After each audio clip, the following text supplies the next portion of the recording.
All right, welcome to the Erie Music History Podcast. I'm Chip Shell, your host, and my guest today is calling in from Australia. So it is 7 a.m. my time, about 9 p.m., 9:30 p.m. his time. He has 2 Emmy Awards for work that he did in the 1980s on the TV show Santa Barbara. He has scored over 1,500 hours of original music for broadcast TV series, films, and documentaries. And in the mid-1970s, he moved to LA and became a top session guitarist, working with artists such as Barry Manilow, Minnie Riperton, Teena Marie, and the group that drew him away from Erie when he was just 19, the Lettermen. So welcome to the podcast, Art Phillips. Well, thank you very much. Very honored to be here. Fantastic. 9 p.m., I'm having my glass of vino. All right. That's not a small glass either. That's good. That's the way to do it. Art, your resume and experience is extensive. I didn't even mention your production company, 101 Music, that you still run today. We'll get to that. We'll get to a lot of other stuff. First, I should say thank you to your cousin and my musical buddy, Angelo Phillips, for connecting us. He's a great guy, great musician, big supporter of this podcast, and I'm actually going to see him play tonight. Oh, wow. Yeah. Fantastic. Yeah. So before you started traveling the world, playing for famous musicians, running your own company, let's tell the story of your days back here in Erie. You grew up on Cold Spring Drive, which is a short little street above 26th Street near World of Music. Your dad was a guitarist. Obviously, I mean, tell us about your dad and how that impacted you. Oh, yeah. Well, that was definitely it. I mean, my dad, just a great man, of course, an amazing musician, had such a feel for the guitar. He was really known for his rhythm playing more than anything. He was just solid as a rock, and it was like a percussion instrument. He was just an amazing guy. And when I grew up, the day I was born, from the day I was born, and probably even before that, I had music vibrating all around me, of course, because my dad would practice guitar in the kitchen, every night. And he had a group called the Strolling Venetians, and they worked around Erie at all the Italian restaurants, strolling from table to table. And his partner was either a mandolin player or an accordion player or another guitar player. And throughout my childhood, I saw, him working with 5 or 6 different people as his co-partner, because it changed periodically. So as a young child, I had music in the background all the time, Yeah. And I would be in my bedroom, sleeping, and they would still be practicing because I would go to bed early, as I do nowadays at my age. But and I grew up with Italian, music, of course, and the old standards. That's really what it was, and because of my dad's passion for music, and he didn't do it full time for a living. He worked for the Erie School District, actually, in the maintenance department. But he played, I think, about 4 nights a week, as I recall, as a kid. Yeah, and, I found lots of ads for.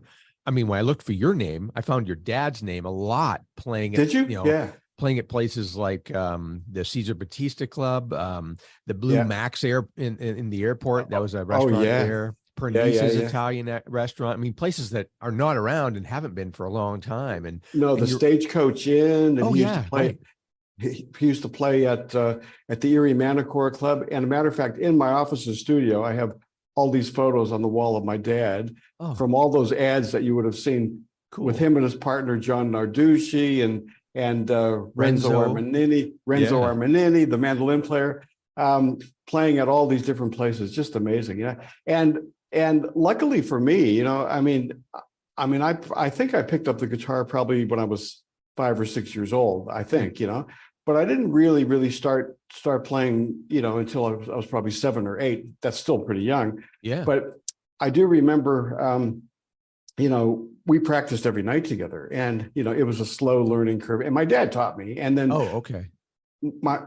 my dad was well aware of the fact that he could only teach me what he could teach me, and that I should go to, other proper teachers. And I started with a great player in Erie named Sam Rizzo, and that was my first guitar teacher. So I used to go to Markham School of Music on 11th or whatever street it was, and parade, between parade and state, if I remember correctly. Yep. Right. Yeah. You know, upstairs, downstairs, and we'd go downstairs in the morning, and Sam Rizzo would teach me, and yeah, just he was an amazing reader, so that really helped me in the early stages. Then my dad made sure that I had various people in my early life to teach me besides Sam Rizzo. I started learning with a great player named, I believe his name was Dick Honard. And Okay. Dick taught me a lot of really, really cool jazz voicings and stuff. And so between the three of them, and I had other teachers, I can't remember who they all were, it was just a really good upbringing. And funnily enough, I was probably 9, 10 years old, and I could taste what I really wanted to do, Yeah. and that's because of my dad and his father, Antonio Di Filippo, because our name is actually not Phillips, it's supposed to be Di Filippo. But when my grandpa, my dad's father, immigrated to Ellis Island, or at the States, it was 1901. He was only 7 years old, and they changed his name to Phillips. So my dad was born a Phillips. Sadly enough, this is sad to me because I think the Italian name is so important. But that's what happened. That's what happened. But my grandfather, Antonio Di Filippo, his name was Phillips, was a great mandolin player. And my mom's side of the family, who are from Lorain, Ohio, actually all four of my grandparents are all from the same little town in Italy, Montenero Valcocchiata in Molise. Wow. Vicino Abruzzo, about 15 miles from the bottom of Abruzzo, a place called Castel di Sangro. And if you cross the border and you drive up the little road up in the mountain, and it looks, if you're up in a helicopter or an airplane, you can see a little town, which is the Spoon, and a little road going in and out, the same road. So it's called the Spoon of the Mountain, Montenero Valcocchiata. Yeah. Have you been there? So well, about 6 or 7 times in the last 10 years. Very cool. Yeah. It's just great. But so really came from strong a musical background without actually realizing it, And what did your grandfather play? Did he play guitar too? Mandolin, and mandolin. And my mom's father played guitar and also was a singer. So, and all of the brothers and sisters in that side of the family also were players. They played music. So I grew up with this, and it was funny because my dad, loved his record collection, and he had a lot of records of a gentleman named who was my hero actually, and this was my, I'll get chills when I say this, a guy named Tony Mottola from New York. Yeah. And I know this story. I want to hear this story. This is great. Yeah. Like, how did you even get on his rate? First of all, you're 9 years old. It's crazy. And you you're not in one of those families where it's like, you need to play guitar. Like, you liked playing guitar. So it wasn't like, sit down and practice your piano. And I mean, am I correct in saying that? Yeah, no, that's right. There was something, I don't know, but there was a real passion about it. But that's because I heard my dad playing every night of the week in the kitchen, and there's just amazing acoustics that happens in the kitchen, but the whole house was always filled with guitar, and my dad's guitar in particular had a great sound, and I actually have that guitar now. Oh, wow. And I still play it. It's a 1942 Gibson L12. Anyway, so when I was 9, and I should correct myself, maybe I wasn't 9, but I was probably 10. There was a record that my dad had of Tony Mottola. It was an album called Roman Guitar. I think it was a Roman Guitar 1. And there was a song on it that Tony was playing, a beautiful arrangement of a song called Anima e Cuore, which means heart and soul in Italian. Yeah. Okay. And I just loved his style. Mottola's style to me was like, that was it. And I think that's really one of my earlier influences. And I'll tell you later on in this podcast that I've gone back right to my roots. And a couple times a year, I do a solo guitar performance of all my own arrangements, but in that style, in a solo, chordal melodic style that Mottola was doing. I watched Anyway, some of those videos that you did oh, did you? for the Yeah. Christmas special. Okay. Yeah. Yeah. And people, we should say Tony Mottola, he was the guitarist for Perry Como. He played for Johnny Carson. I mean, this guy, he was legit. He was, He everywhere. was. But Yeah. at age 9, what year are we talking for you? I mean, Well, I was born in 55, so we're talking 1964. yeah. I mean, so were Crazy. you listening to the Beatles and other Yeah. things at that time too? Oh, yeah. This was your influence because of the music in the household, the Italian sounding I guess so. songs. There was something about that sound that really got to me. And of course, I was listening to, the Rolling Stones, the Beatles and all that stuff, but not the same way that I was listening to that. It was a different thing for me, Yeah. Anyway, I don't know how I guess I was 10 and a half. I actually wrote a letter to Tony Mottola. I wrote him a letter, right? And I have copies of all these letters, actually. It's great. How do you even find out where to write Tony Mottola? This is the interesting part I wanted to hear from you is, I don't what know. does a 10-year-old write to a guitarist? What were you saying in those letters? Yeah, I mean, I've often looked at those letters thinking, boy, I had a lot of guts, I couldn't believe it. Yeah. Because, I mean, I was a very shy kid, Okay. I was very shy and I still am, and actually as a kid, like, I'll be honest, I was so shy that I had a stuttering problem. So how in the world I was, about this is what I want. I could taste it. I could feel it. And I've developed this thing in my life from this experience, and I call it FDP. And I teach entrepreneurship at a business school just for the fun of it, because I talk about my business and success and how you do stuff. And FDP to me stands for focus, determination, and perseverance. And that's what must have done it for me. I don't know where I got it from, but I did. Anyway, so I wrote Tony and I just said, look, the first letter I wrote was, I'm from Erie, Pennsylvania, and et cetera, et cetera. And my dad has your records, and I love the song Anima Accorda. And I was wondering, could you send me your arrangement of it? That's what I asked him for, right? Anyway. Do your folks know that you're sending this letter? Yeah. Okay. They did. Yeah. I wrote it to the record company he was with at the time, Command Performances. It then changed to Project 3 Records a few years later. I know this because we wrote back and forth, and I must have 20 letters, and it's just amazing. Anyway, he wrote to me and said, look, I'm sure you're going to do fine in your career. Hello, I was 9, 10 years old. He didn't even know. And, I can't send it to you because it's in copyright. And, but the way that I used to do it, I used to slow down the 33 records to half speed, and, it would be down an octave. And he said, that's how I learned. That's what I recommend you doing. So I did, I pulled everything down to 16 and a third, whatever it is. And, you hear, boom, boom, boom, boom, and you learn. That's how you learn it. And that's what I did for years. And we kept writing back and forth. And he was very lovely and kept writing back to me. And then I called him on the phone a couple of years later. I was 15 or 16 and we would talk.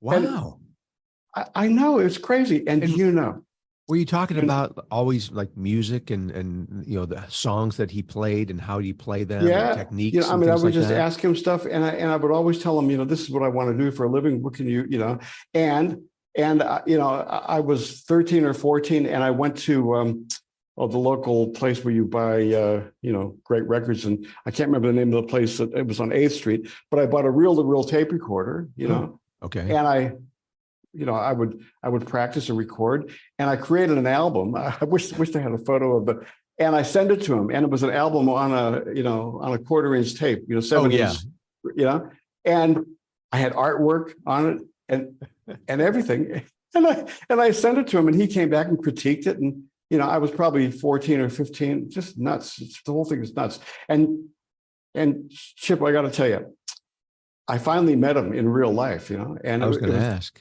It was the highlight of my life. And I was working with Barry Manilow, and I invited him to the concert, and he came with his wife, and it was just incredible. And I think he was really quite happy and proud to see that this kid, Sure. I did this and that. But I remember the day before the concert that he came to the concert in New York, he invited me to a recording session, and I went to this recording session, and I met all the guys that, were on all those albums, like Bob Haggard on bass, and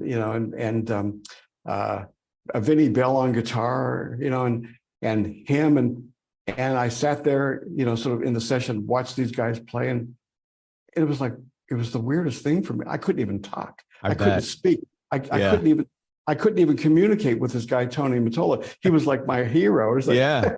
And I'm like 20 something years old, I was going to say, how old was he how much older was he than you? Well, he and my dad were the same age. They were both okay. born. They were both born in 1918, and this would have been 19. I was with Manilow in 1982, 83, 84. So it was probably 83. Okay. So I would have been 20. Oh no, hang on. 50, yeah, I would have been about 26 years old, and I couldn't speak. I couldn't. Well, so eventually, like I mentioned earlier, the Lettermen play a big part in you leaving Erie, but Mottola is involved in that story too. So it's 74. The Lettermen play in Erie, I think at Gannon, maybe. How do you go talk to their arranger? I mean, how did that even transpire? Yeah, well, I was with my sister and her husband at the time. I don't know what year this was. I think I was in 9th grade. Okay. I think I was in 9th grade, possibly 10th, but I think I was probably 9th. And we went to this concert at Gannon College, and it was a Letterman, and I was just in awe. Well, because that's what I wanted to do. I knew this is what I wanted to do for a living. Yeah. And I asked my sister if we could stay after the concert just a little bit as all the people went, because I wanted to go talk to the guy who was the conductor, up on the stage. And she said, of course, I'm sure, And my sister has a big part of this, actually, I have to say, and she'll be listening to this at some point, but I honestly have to say, she is such a major force in my career without actually really knowing it, for two reasons. We stayed that night, and she said, of course, go. And Vince Morton, who was the piano player, the keyboard player, after the concert, came back up to pack up the music and all the stuff. And I walked up on stage, and I had a business card. Wow. I had a business card. Yeah, it said Art Phillips guitar. And I still have this card because it's a classic, And anyway, so I spoke to him, and I don't know how I did, because I was very shy and I stuttered, and I actually developed this terrible stutter in first grade because the teacher at the Catholic school didn't recognize that I had a bit of a deficiency in terms of, and it just got worse and worse and worse. And I found ways of camouflaging it my whole early life. I'm totally fine now, but this is true. And anyway, I don't know how I had the guts to get up to him and talk, but I did. And we talked for about 2-3 minutes, and I passed him my card, and he gave me his. Big mistake. Wait, how old are you again? I'm in 9th grade. Yeah, you're in 9th grade. You hand him your card. Okay, I love this. Yeah. And I put his card in my wallet, and I said, "This is what I want to do." And and he said, "Oh, it's a great career. What you should do is learn as much as you can and go to college and all this stuff." Yeah. So anyway, that was that. And I go through 10th, 11th, 12th grade, and I'm working with people like Ron Seggi in town, in his band, and I'm his arranger and guitar player. Yeah, I want to talk about that too. Yeah, it was a great band with Durf Hopsinger on bass, and just Rick Cass on drums, and it was they're part of that group that I told you about that I have as the house band each month. Okay. Oh, right. They're part of that group. Yeah. Oh, wow. Well, yeah, these memories are so solid. But anyway, it was a great upbringing, and I learned, I learned well from people like Ron, who's a real pro, and all the other guys, and we'll go back for a second. So you're at this, you hand your card to this guy, and you're in 9th grade or whatever it is, but you now have been taking lessons from people for a while, but you start teaching at Osiki's for a little bit, don't you? Or? Yeah. Oh, yeah. Well, that's I forgot about that. I actually taught at Osiki's. I was quite young. Yeah. Yeah. That's what I wondered. Yeah. And I taught I think it was on Parade Street. Yeah. And how I got that gig was Mike D'Amico. He was a guitar player, and he worked there, and he was a great guitar player. And I sort of got to know each other. I was a kid, and he liked me, and a position came up, and he asked me if I wanted to teach, and I said, yeah, and that. So after high school, I would drive over there and teach until 8 o'clock at night, Wow. Did you yeah. play guitar in school, like in bands or anything, or jazz bands, or? Oh, yeah, yeah, most certainly. At Academy High School, I was supposed to go to Strong Vincent, but they changed the boundaries a week before I was going to high school, and I ended up going to Academy, which I didn't want to go to, but I'm so glad I did because that experience was sensational. Bill Berger was the band Oh, yeah. instructor, and I was in his jazz band, and yeah, that was a great experience. So that really pulled me up a lot as Sure. well. Yeah, You graduated 73, you said? Or, I did. Yeah. there were some other musicians in that school at the time too, I think, that Uh, did well. Who were some of your buddies that you remember? A lot. Yeah. Oh, well, Mike Applebaum, he's in Italy now, and he's a brilliant, trumpet player. Wow. He left a bit early. I don't think he graduated with us. He ended up going to Rochester, New York or something. But of course, there was a lot of musicians in that school, and Yeah. I'm very good friends with a lot from Strong Vincent too, like Dan McNamara. Dan is a really Had Dan good on the friend of mine. podcast. Yeah. Yeah. Yeah. Okay. Yeah. Yeah. Well, actually, Dan did an album for me for my company, 101 Music, because I have a library production company. Yeah. And that album, he did 3, all percussion. And it's doing really, really well. So Cool. Dan's a great talent. Yeah. Yeah. He was a great guy. Yeah. Mm. Yeah. He was a fun interview too. Okay. So we haven't even got you being graduated yet. But I mean, we're getting close. And you've got this relationship with Mottola, the Letterman guy. You make this connection with him, you hand him your card, and then what transpires? Okay. So 3 years later, I graduate high school and I'm going to Berklee School of Music, but I never got there. Right. Okay. Because I'm at my sister's house one night with my girlfriend, and we're talking, and my sister says, so what are you going to do? I said, yeah, well, I'm going to go to Berklee, and she said, that's great. Why don't you try and get a job with like the Lettermen or something? She said this. Why the Lettermen? Just because you guys had gone to that concert? Yeah, I guess so. Yeah. And I said, and she said, don't you remember you met this guy? And I said, yeah. And I said, well, matter of fact, I actually have his card in my wallet, and there was nothing left of the card. Yeah, 3 years later. Anyway, she says, why don't you call him right then and there? Why don't you call him? And we just finished a pizza, playing cards or whatever we were doing. And I said, really? She said, of course, use my phone. There was no mobile phones then. Yeah, right. And literally, I picked up the phone, and Vince Morton answered the phone at his house in Los Angeles. And I said to him, and I lied. I said, actually, I don't know if you remember me. It was a few years ago. And he said, oh, I think I sort of do. And I said, yeah, Vince, look, I was just wondering, I just graduated high school. And I'm looking for a job. And I was wondering if I could have an audition with the Letterman. Hello, And I said, I'm going to be in Los Angeles next week. And I wasn't. I had no plans. I had no plans to be in Los Angeles. And he said to me, and my heart sank. He said, oh, I do remember you. Aren't you the guy that, I think you gave me a business card? And I said, yeah. He said, well, look, we just hired a guitar player, sadly enough, but keep in touch. And, one of those stories, Sure. Right. Yeah. Anyway, that was that. And I said, but I'm going to be in Los Angeles. And he said, well, look, when are you coming? And I said, in about a week, possibly 2. And you were not. And I was not. And he said, well, look, I'm in town until, because then I'm back on the road with the Letterman, and until was about 3 or 4 weeks away. And I said, okay, look, I'll let you know. Anyway, I booked a flight, and I called him again. And I said, I'm going to be in town. And he asked me where I was going to stay. And I said, at the Hollywood Inn in Hollywood. And he said, so when you get to town, call me and I'll come pick you up, and I'd love to hear you play. Wow. I called him, and he came and picked me up, and I was so lonely. I was there for 7 days. I didn't know what to do. I called people like Doc Severinsen when I was there, and all these people on the Tonight Show. I called recording studios trying to figure out how can I be a session guitarist in town. I did it all the wrong way. I had no idea. I was so young. Anyway, Vince picked me up, went and had this audition. It was a terrible audition, I thought, really.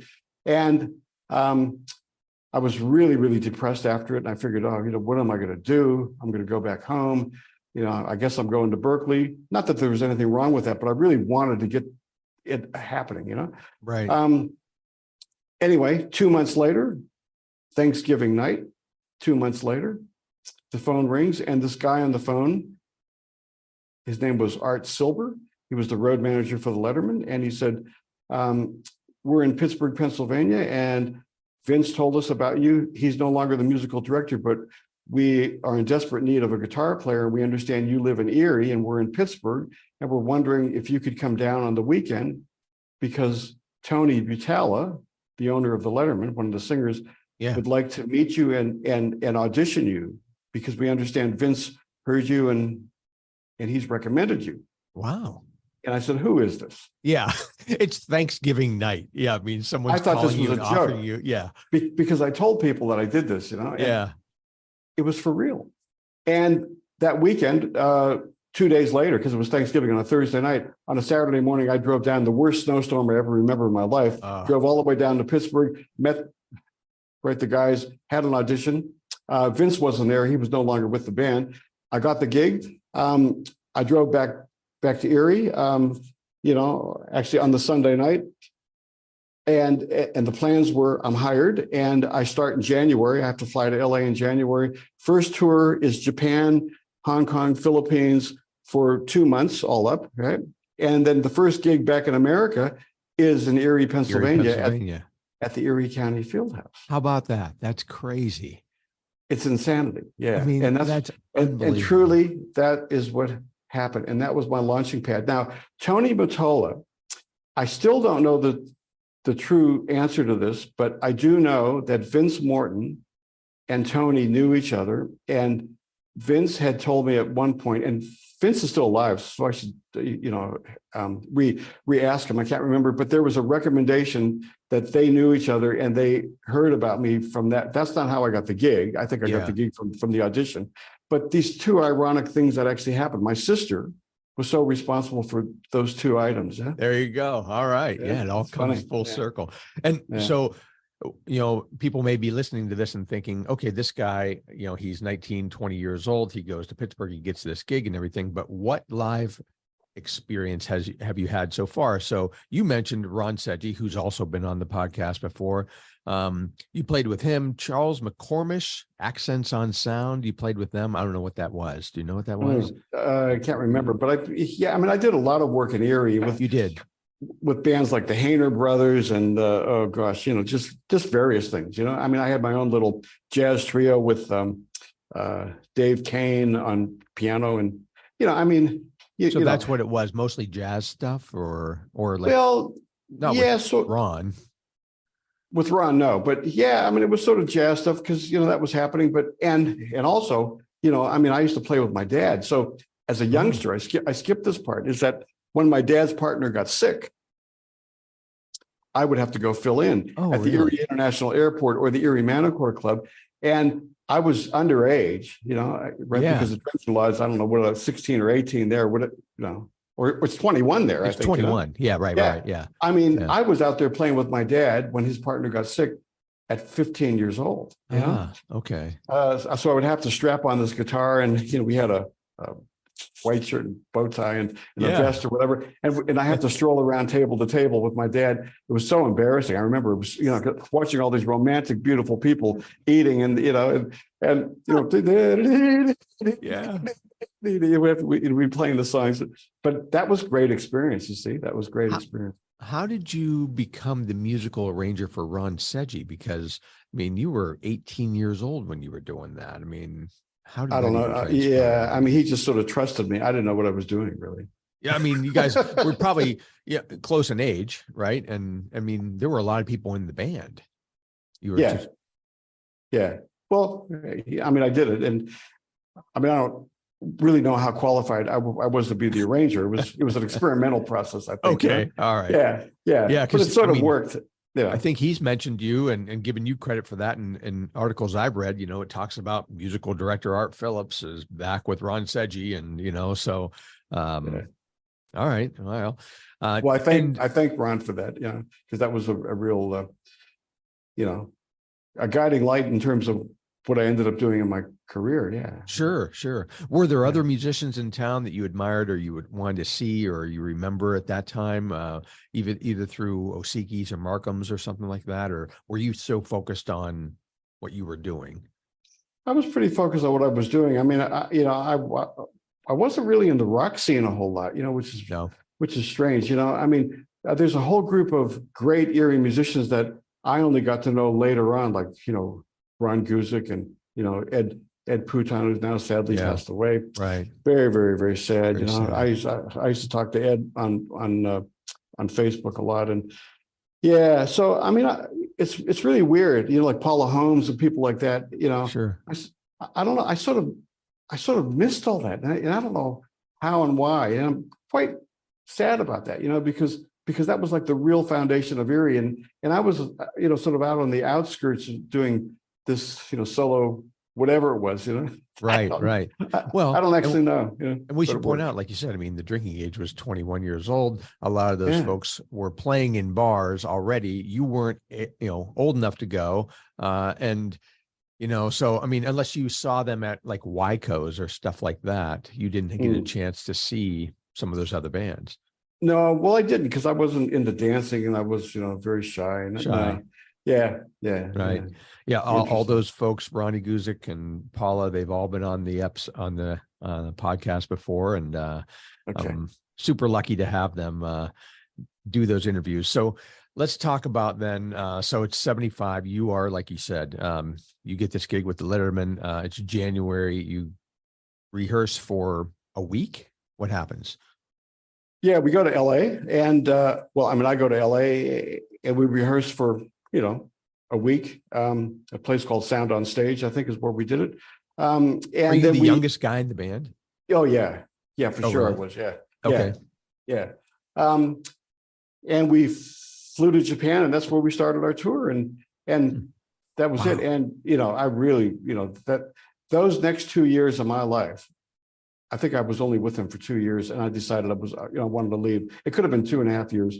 It was a hard decision to actually leave the band, but I knew I wanted to go to LA because I started to meet a lot of great musicians in LA, like Tommy Tedesco and people like Tom Rotella and, Dennis Budimir, really great guitar players, and Bob Bain. And we became acquaintances and, I mean, they sort of liked me because I was, young and up and coming, and I knew that's what I wanted to do. So I stayed with the Letterman for about 2 years or 2.5 years, and then I decided, okay, well, that was a really great experience, but I want to go to LA and really woodshed it, really learn, Yeah. right, the trade, and that was tough. It was really Yeah, I tough. bet. I mean, being a Yeah, session musician, you're one of thousands that, are yeah. trying to make it. I mean, how do you even get in? Do you, like you said, just call studios? I mean, you made some connections. How does that work? No, that concept didn't work like I thought it would. It worked when I was younger, when I went to LA for the first time. No, like that doesn't work that way at all. And really, I had, I mean, I wasn't really quite even ready for this. Really, it was a whole thing in itself. So, but I got, I mean, a bit fortunate. I mean, a lot of luck came into this for me. I mean, I was an okay player, but I wasn't a monster. I wasn't a Okay. monster player. That's how I feel. But there was something that I had, I think, that actually did work. And I think it was a sensitivity, I think is the word that I would use in terms of the way that I play and the way that I think and the way I feel about, right, sort of attacking the instrument or understanding what's going on. And I think that's what's got me through my career. I mean, I'm an okay player, for sure. But I think a lot of it has to do with my focus and passion and determination and time of doing it. I mean, the amount of time that I've done it now, it's all pretty natural to me. So, I mean, I'm okay with it, Sure. But where I really sort of ended up shining, I think more than anything. I mean, I think guitar is a big thing for me, and I still play and I'm still passionate about it and all that. But I think what really happened for me was I realized, in the late 70s, I mean, I got a little bit fortunate where I started writing songs, and I co-wrote songs with people like Minnie Riperton, who Right. her last hit was a co-write that I did Yep. with her and her husband. And that really started to launch my thinking a little bit differently, that I wanted to see more longevity in terms of what I was going to do. Not, I didn't want to be on the road forever. I didn't want to play guitar only for a living. I wanted to do other stuff like write music, Yeah.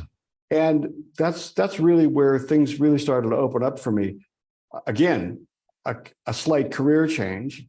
And in LA, it's not easy to make a career change because you get stereotyped, and people who thought I was, with the guitarist that was looking for the session gigs, which I was okay. I was quite successful. I wasn't Larry Carlton, getting those gigs, Is that a big leap? Do a lot of people say you can't become, a composer from being a lead guitarist? I mean, is that unusual? Yeah, it sort of was. I was doing a lot of different things. I was a guitarist. I was doing arranging. I was doing some conducting. And then I started to score TV shows. It's like, what am I doing? Yeah. What am I doing? But I was doing all those things, and it's really interesting. I mean, I'll just take a quick leap ahead. In '88, I decided to leave LA and I moved to Australia. Mm-hmm. And there's a couple of reasons I did that, which I'll go into later if you have time. But yeah, one of the things about Australia that really was great was that they allowed you to do all these different things in your career, to be diverse in your industry without anybody saying, well, hang on, that doesn't work. In LA, it's a different story. It was anyway at the time. Interesting. So, yeah. And so you mentioned Barry Manilow and playing with him, and I think that kind of got you to Australia originally. Is that correct? That was your first... No. The first time I came to Australia was with a very famous European singer, Egyptian Greek singer named Demis Roussos. I'm glad you said it because I couldn't figure out how to say it. I saw it on your bio. So Demis Roussos, he was very famous. He had, not in America. He wasn't big in America at all. But in all the Spanish-speaking countries and Australia and Europe, huge. I mean, like Julio Iglesias, he was, yeah. Wow. Okay. Yeah, and I got the gig as musical director for Demis because Lenny Colton, who was a guitar player in LA, a session player that was working with Helen Reddy, ended up getting another gig, and he couldn't do Demis's gigs anymore, and he called me and said, "You conduct, don't you?" I said, "Sure."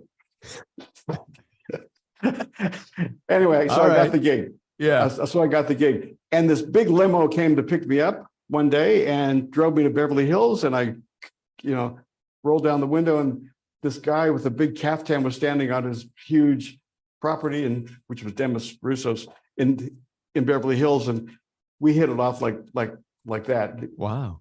Lovely guy, lovely singer. My mom and dad would have, loved his voice because he was like the crooner, Oh, like, okay. Yeah, just an amazing singer. And I toured with him, and that was my first tour to Australia with him, and that was 1980. How long did you stay with him? Until just before Manilow. I was with Demis 80, 81. Yep. About 2 years. Okay. All right. Yeah. And about 2 years. So you're dabbling in this composing and portion of your career. Am I saying the right word? Or is it arranging or is it composing? I mean, they're different. Well, yeah.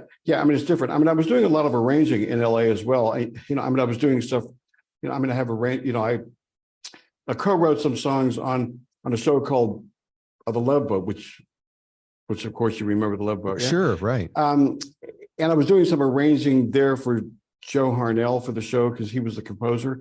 And actually, I was in the house band on camera on The Love Boat for about 32 episodes. So if you look at, the rule in Los Angeles with the AFM Local 47, which is the musicians union, is that anybody that is on camera performing has to be a real musician, and they have to pay you proper scale, right? So anyway, in my early days in LA, I met this wonderful guy named Johnny Oliver, who was a contractor. We call these people contractors. And he would hire musicians for sessions, and he would also hire musicians to do something called sidelining. And on the Love Boat, they had a band all the time, of course, right? Well, I was in that band. I had an afro, and I had a red guitar, and I did 32 episodes over 2 years, probably, during 76, 77. Okay. And I'm looking at you now. You don't have curly hair at all. I mean, did you have a real afro or? No, yeah, well, no, it was permed. I don't know. It was the in thing to do. Oh, it wasn't a wig or anything that they put on you to look that way. It was. No. That was my You hair. and Dan McNamara both had afros back in the 70s. I've seen the pictures. Yeah. It was something we did. Who knows why? All right. I think it was like the Mod Squad guys. Or Absolutely. Yeah. You were Link. Yeah. Right. Yeah. I gotcha. Yeah. Wow. All right. That's right. So was that a regular gig? I mean, you did a bunch of those episodes. I didn't like doing it. I mean, when Johnny would call me and say, "Art, are you free, on Thursday, Friday, because we need you?" I said, he said, "Mate, you got to do it." Well, of course he didn't say mate. I'm in Australia. He said, "Art, you got to do it. What else you doing?" I said, "Well, I'm waiting for a recording session." He said, "Well, this is just like a recording session. Come and do it." Anyway, I would do it. And right, the call would be for 5:00 a.m., and we'd get to, Fox Studios and Pico Boulevard in Los Angeles. And, we sit there, and sometimes I never even got to your scene.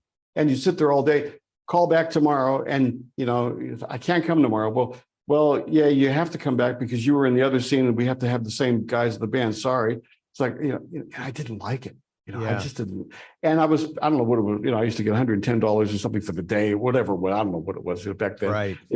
But we would have lunch outside at the table at the cafe at Fox Studios on Pico Boulevard.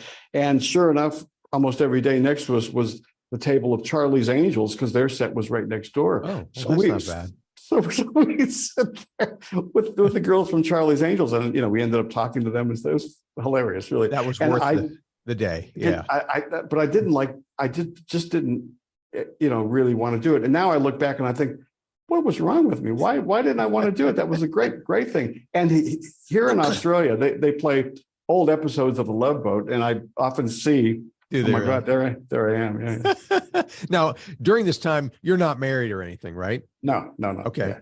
All right. Yeah. And so you're doing this, you're really living that life of when's my next gig, right? I mean, you don't know when it is unless you go on tour with someone. Well, that's right. And we still live that way. You see, musicians are actually entrepreneurs. Yeah. Really serious, interesting people, but we're actually entrepreneurs because we have a gig, but it's always short-lived. Everything always ends, Right. Whether you're playing with a band or you're on tour with a big act or a small act, or whether you are scoring a TV show or a film or whatever, it always ends. Everything ends. There's nothing that ever goes on, So I got used to that in my life, and it's actually great. It's scary, but it's actually great. Yeah, keeps you on your toes, I bet. Yeah. I'm never going to retire. I'm still looking for a gig, so to speak. Really.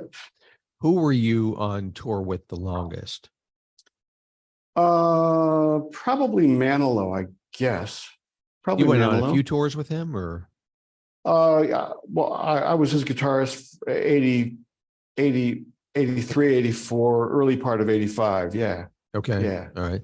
And I've seen some videos of him during that time period. There's a big band on stage with him, right? Yeah. And it was a great band. It was LA's top session players. Really? I happen to be in it, but I mean, yeah. So I'm not saying I was one of them, but yeah, a great band. And actually, Barry and I are still very good friends, and we talk occasionally. So he's just a lovely guy, and he's still going. It's amazing. Yeah. He's I don't know how old he is. He's a bit older than me, but he's still going. It's just incredible. He's an incredible guy.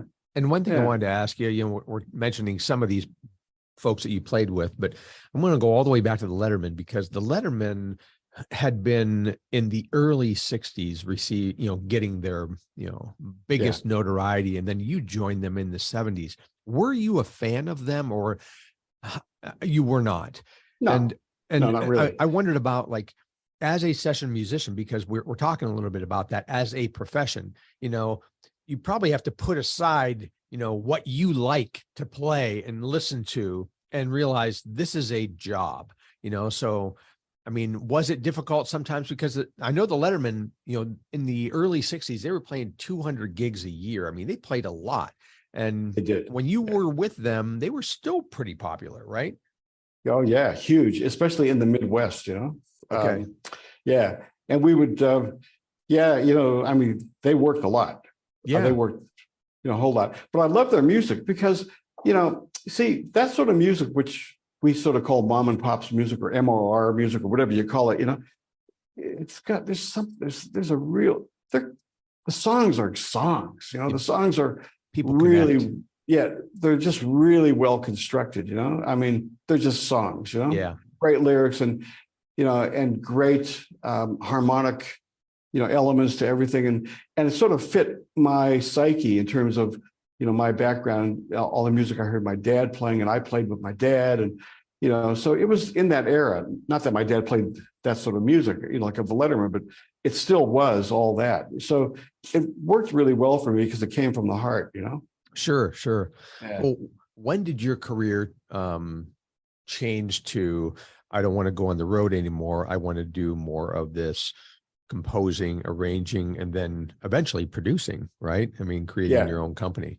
Yeah. Well, probably when I started to co-write the TV show Santa Barbara, because there were 6 writers on that, and I happened to be one of them. And I was very, very fortunate. A great friend of mine, Don Messenger, who was a music supervisor on a show called Guiding Light. What show was it? It was it Guiding Light or Days of Our Lives? Can't remember. Soap opera. Yeah. Actually, I think he did both. But I play guitar on a lot of his sessions on the Days of Our Lives. Sorry, yeah, it was that show. So because I was playing, a session or two a week, for him as a guitarist, one day he said to me, "Aren't you a songwriter? Because you've done some stuff." I said, "Yeah." And he said, "Have you ever written for TV?" And I said, "Oh, a little bit. I did some stuff for the Love Boat, for Joe Arnell." And he said, "Because look, there's a possibility NBC have a new show coming up, and I'm not going to be able to handle it all, and I'm looking for a couple of people to help co-write. Would you be interested?" I said, "Of course." Sure enough, a few months later, it came up, and myself and Rick Rhodes, who's also now passed away, and Dom and a couple other guys, we all would co-write individually with Dominic, right? And we'd score the show. And I did that from as soon as I was doing that, just before I got the gig with Manilow. Is that right? Or was it just after Manilow? Oh, I can't remember. It was that period, 84, 85. And that really made me realize this is what I want to do. This is amazing. Because there's royalties but that's not why, because it's not about the money, but I mean, there is something about this too. But you see, it's just that the collaboratism of working with another creative element, a producer and a director, as a composer, is the most fulfilling thing in the world. And so describe that to me. You're scoring a soap opera like Santa Barbara. Is it every episode you're creating the music that goes underneath, or it's not? Is it the intro song or? Yeah, not the intro, because the song was written by somebody else. Actually, it's really funny, but the theme from Santa Barbara was actually written by Joe Harnell also, which is crazy. Yeah. Which had nothing to do with that connection, now that I think about it. But no, with Santa Barbara, we created a library of music, right? Which is what I'm doing now for my own company. But we created a library of music for the show. Out of 26 episodes, we might score 1 or 2 really important episodes to Image. But everything else was was pre-recorded stuff that would suit what the script was going to be. So we know what the script would be about 2 weeks ahead of time. Excuse me, You'd and we say, co-write. like, this is a good piece for this thing that's going on in the show, or Exactly. Yeah. huh? Yeah. And then Dominic, who was a music supervisor, who was a co-writer as well, was the one responsible for putting the right music in the right scene. Okay. You know? That's how soap operas work, because the turnaround time is so quick. They can't hire a composer to score. There's no time. Right. I forgot about that, because they're shooting them every day almost, right? Yeah, that's right. So they create their own library. And now that's what I do now for a living, is I have a library of music, because there's a thing called, production music libraries in the world, and I have one of them. Oh, so okay. It sort of stems from that. But then I've scored a lot of TV shows, a couple of films, but mostly TV shows that have been, quite successful here, advertising stuff and things of that nature. But that collaboratism is something that I really love, working with a filmmaker. Yeah. Yeah. Because going on your website, you see all sorts of different, like you said, television, a lot of TV shows and everything. And it's quite a resume. And tell us about when you started your company now. Okay. Well, when I came to Australia in '88, I started to get work as a composer in advertising. That's how I survived. Why did you come to Australia? Well, I came to Australia because my first wife was Australian. Okay. Not that that's the only reason that I came here. We had met way back in the Demis Roussos tour back in 80, got married, lived in LA. And when our first daughter was born in 84, it was a few years later that I realized I didn't know if I really wanted her to grow up in Los Angeles, because, sure, I'm not from LA myself. There's no family there, and not safe. And, I don't know, Yeah. So I kept coming back and forth to Australia, with Barry Manilow, with an artist named John Rawls and a few other people. And I just started to get these Australian connections in that early part of that transition for me, from 84 to 88 when I moved here. And I thought, this is really interesting. LA is changing. LA did change at this time. Well, because of MIDI, right? MIDI changed, technology changed the face of the session musician and all that stuff. Things were going a little bit odd. I came off the road from Manilow every month because, he only did a couple gigs a week. That was it. And we always had time off. And I come back to LA and I wouldn't get the work anymore because they called somebody else in the meantime. So I wasn't getting the sessions at Universal anymore. And, all right, okay, I'm sorry. I think you're on the E list now because, we weren't sure when you're back in town. This is what goes on. And so I don't know, something started to change for me. And I thought, wonder what's happening in Australia. And there was two other really good friends, really great musicians from LA that had the same idea. One guy was a friend of mine named Leon Gare, bass player.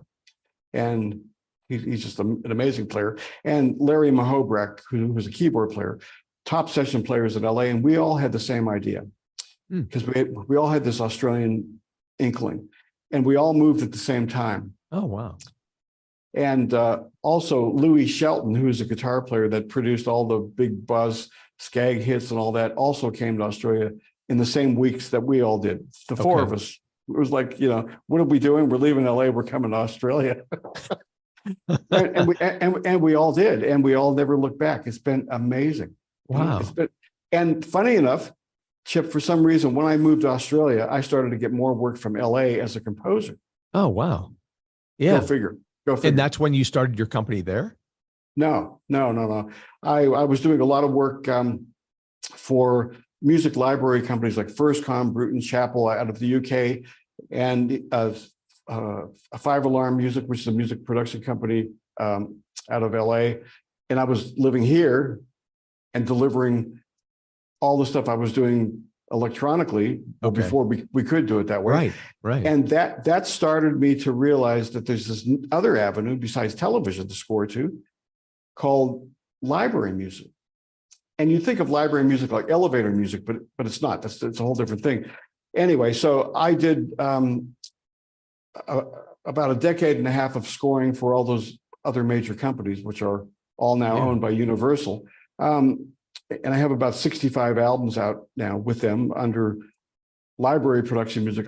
I survive on that because it gets used all the time. And, so it's a trail it's a long tail sort of trail of income, broadcast income. Is it like royalties that you get each time it's used? Okay. Gotcha. Yeah. And about 10 years ago, I decided, well, I'm going to start my own library. It's that recent. Okay. All right. Yeah. Just 10 years ago. And I have 72 albums out. And I have representation across the globe, 85 countries, different sub-publisher in every region. Doing okay. I spend a lot of money on new productions because I make sure I release 6 to 8 albums a year. Okay. So it's a quantity thing. You got to crank it out so that it's available. Yeah, it's asset building, I suppose, and I could stop producing and just live on the royalties, but I don't really want to do that because I want to keep asset building, Yeah. So that's what I'm doing. And just this year, well, all of my foreign libraries that represent me have always said, why don't you represent yourself in your own country? And I said, oh, I can't be bothered being like a local distributor. No, I'm just a manufacturer. So I signed my catalog to another big company. It was BMG that actually represented me here in the Australasian territories. And, I decided about 6 months ago, I planned ahead that, I'm going to move the catalog away. I'm going to rep it myself. I just started doing that last month. This is crazy times for me. Yeah. And the only way that I could do it, if I was going to do this, because I planned 6 months ago, is that I'd have to have other libraries that I represented as well, because I wouldn't be big enough for all the TV networks to want to come to 101 to look for music choices, because I only have 75 albums, and that's only about 1,200 tracks. And that's just not enough. So I put the word out, and I'm now representing 15 other catalogs from overseas, different, have a real variety of music, about 40,000 tracks. Wow. It's still small for a music distributor, but doing quite well after week 5. It's actually week 4. Oh, wow. So it's new. Yeah. Well, this little extension of 101, right, which is a new distributor, just brand new, and it's working well. It's starting to work well. It's a bit scary, but I like that. See, I like these risks. Yeah, it seems like you are. You like the challenges. How old are you now, Art? 68. 68. So you still got plenty of time to. You're. Do you play it all anymore? Go ahead. Yeah, once in a while. I just played the other day just for the fun of it, and I do it to keep the chops up because, playing in the studio, which I do, almost every day I play on something that I'm doing, but that's not the same as playing live, Right. As it's just not, Absolutely. So before I have a gig, and the last big gig that I had, I do once a year, I do this theater performance up the coast, where they have Italian night, and they call me to do a feature for 45 minutes of Italian songs, Yeah. So it's all solo stuff. So I have to practice about a week before to get the calluses back up and the chops to make it fluent, because you can't, punch in and fix the problem that happened a couple bars ago. When you were back touring, were you ever married? Yeah. Okay. It was during the Manilow time. Yeah. Absolutely. Oh, okay. Because I wonder, that's got to be difficult, being gone for so long. Yeah, but that tour was different because, it was totally first class. We flew on his private jet. And, Manilow would only sing twice a week, maybe 3 concerts a week, and we'd have the rest of the time off and in the town, or else he'd fly us back. And, so yeah, and he was amazing to work for. This guy, Manilow, I have to say, he's an amazing artist. He may not be the world's greatest singer, excuse me, Barry, for saying that, but he is. He's a fantastic singer. He is, yeah. But he's a performer. Yeah. This guy knows how to get the best out of the band, no matter what, after playing Mandy or, I can't smile without you, 80 times, you think, but, honestly, He seriously, connects. Yeah. every night you'd go up on stage and it was magic.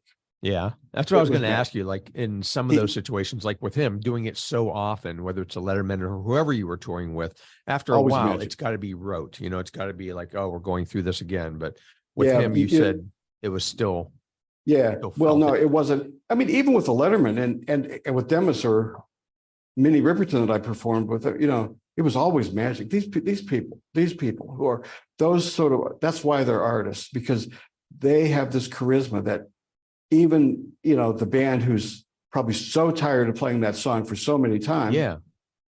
it happens, Yeah. yeah, it clicks, and it's them. It's because of them, And Manilow was the king at this.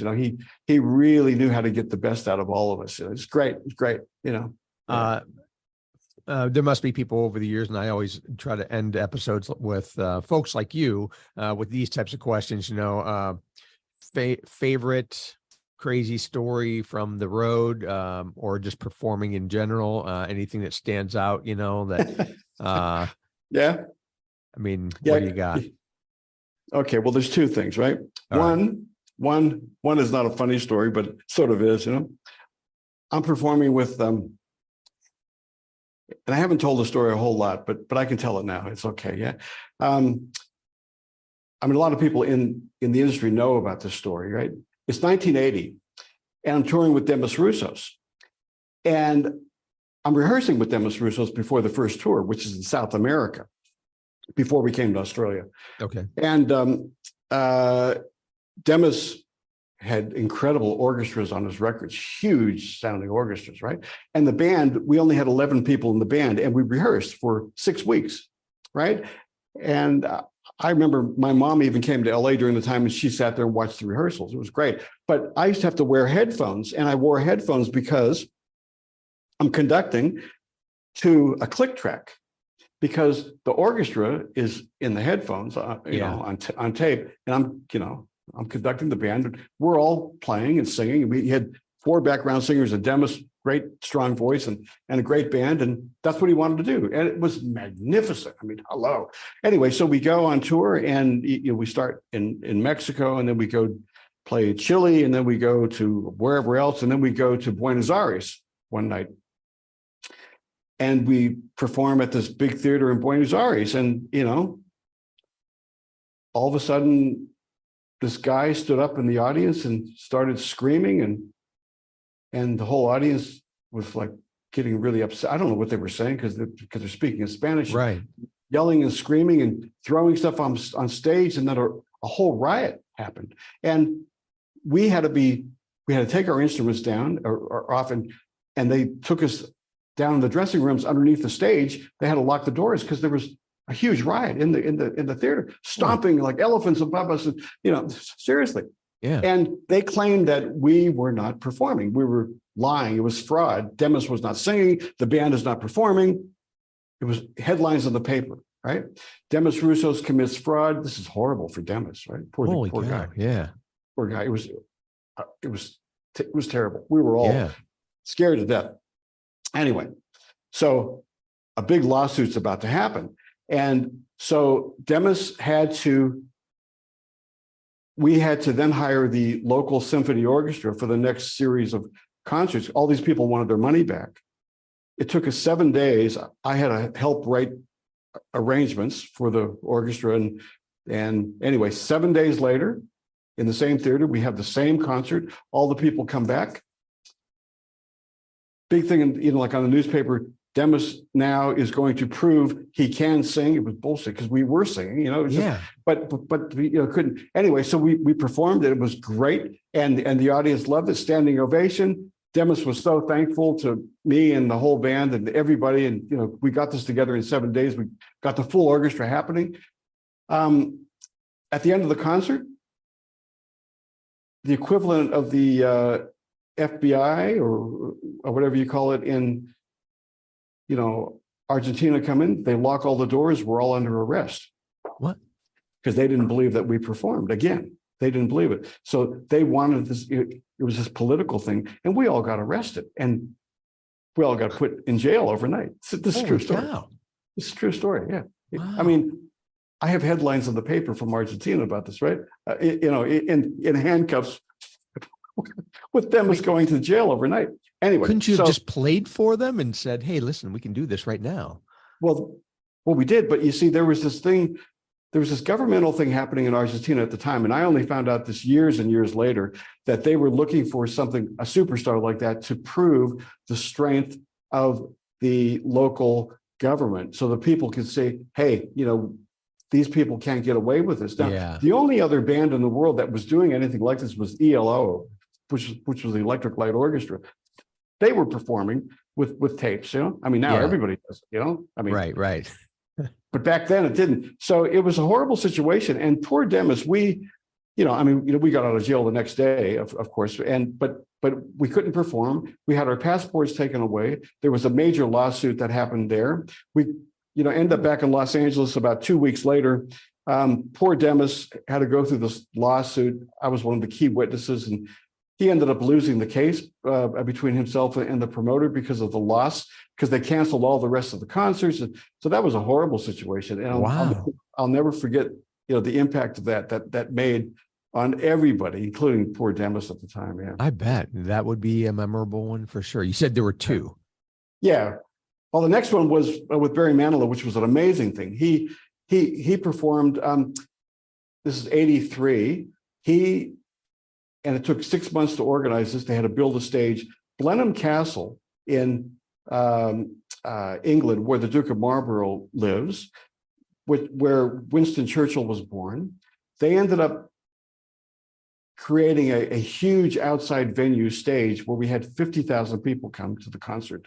And it was the first time that anybody ever performed in one of the royal sort of environments, right? And that was Manilow's concert, which is one of his most memorable ones. And it was an amazing experience because we all flew in from London for the rehearsal on a helicopter and out on a helicopter. But when the people were out there, it was like Woodstock. It was like we couldn't see the end. And then when the lights went down and it was dusk, and Manilow walks on stage, all because they had flash cubes at the time. There's, the old Instamatic. Sure, yeah.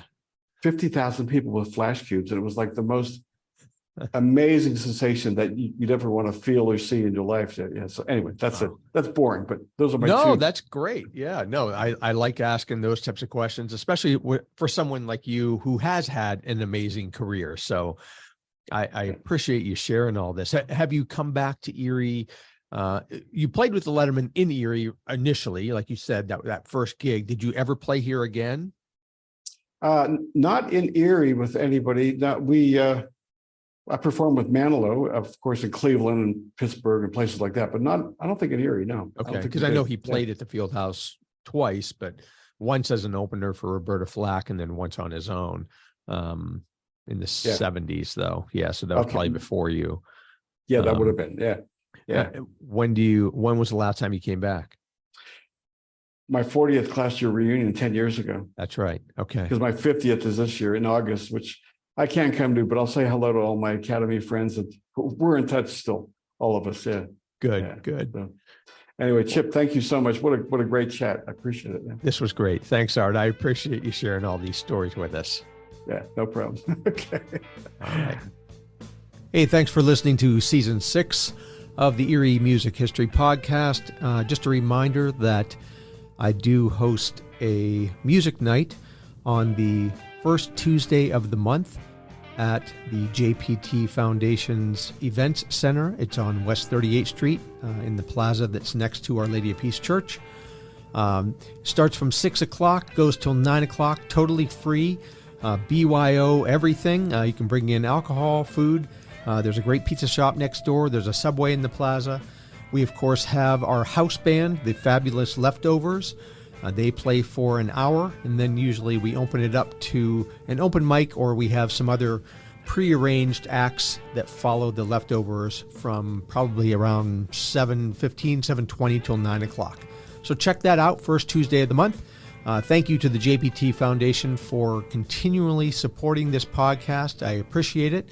Also, thanks to my buddy Angelo Phillips, who also threw us a few bucks for helping support the podcast. I appreciate that. You can go to Patreon if you'd like to contribute, or there's a Venmo also. You can find all of the episodes right now on any of the platforms that you listen to podcasts on. I have not been updating the actual website for the podcast, but you can also see the photos of the people that I interview for each episode on Facebook under Erie Music History Podcast. All right, thanks a lot.